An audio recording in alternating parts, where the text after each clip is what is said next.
C'est une super occasion pour découvrir ce sport et vivre un très grand moment à partir de fin août et début septembre 2024 pour ces Jeux paralympiques en France. C'est une très grande fierté pour nous.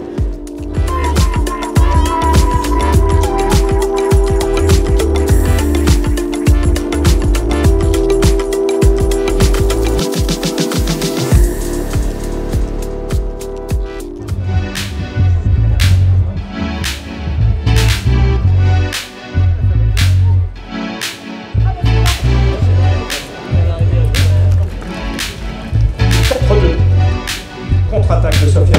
Oh.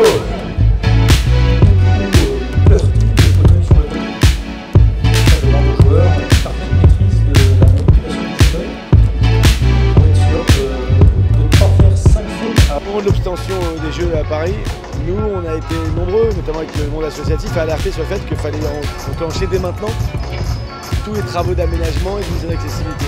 Mais on nous a dit, attendez, c'est peut-être un peu tôt, oui on va le faire. En fait, on a pris beaucoup de retard. Et c'est depuis là, quelques mois qu'il y a une accélération.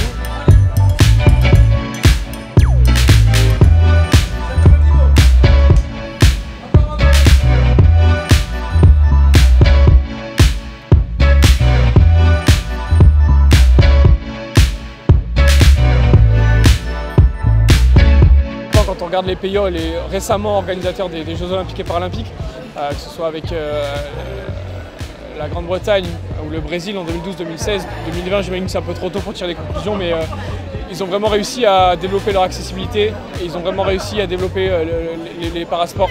Et j'imagine que le fait d'avoir les Jeux à la maison, ça va peut-être débloquer des vocations, renforcer l'accessibilité, permettre à un maximum de personnes de se rassembler autour du parasport. Et j'imagine que ça sera un coup d'accélérateur pour tout ça l'année prochaine aussi.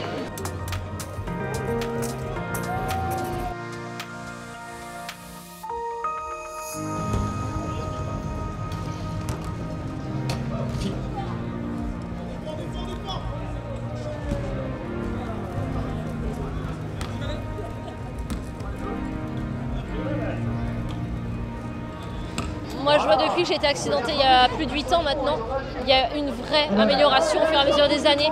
On a des politiques qui sont engagées sur le sujet et de manière très sincère, qui ont envie de rendre cet accès au sport dans les clubs possible, l'accès au niveau paralympique de plus en plus jeune aussi, pour pouvoir détecter les jeunes espoirs. Et ça, c'est important aussi, l'accès à tout ce qui est prothèses, etc. C'est vraiment des sujets actuels et l'accessibilité, ça se développe, mais il faut du temps. Mais on est sur la bonne voie, il ne faut pas perdre espoir.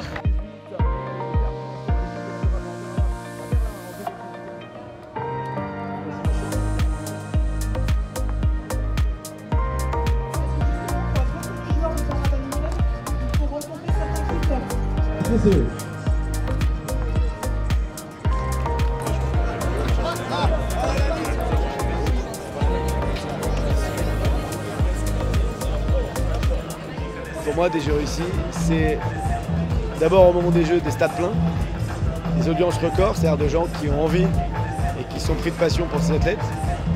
C'est une accélération, une intensification de l'accès à la pratique sportive des personnes handicapées. C'est une réforme de l'éducation nationale sur la pratique sportive pour tous depuis le plus jeune âge. Que le parasport fasse leur entrée dans l'enseignement des sports aux côtés des sports traditionnels, mais pratiqués par enfants handicapés et valides. Ça, c'est un héritage durable. Et puis globalement, que la place des personnes handicapées dans la société change, qu'on ne soit plus la minorité la plus discriminée dans notre société.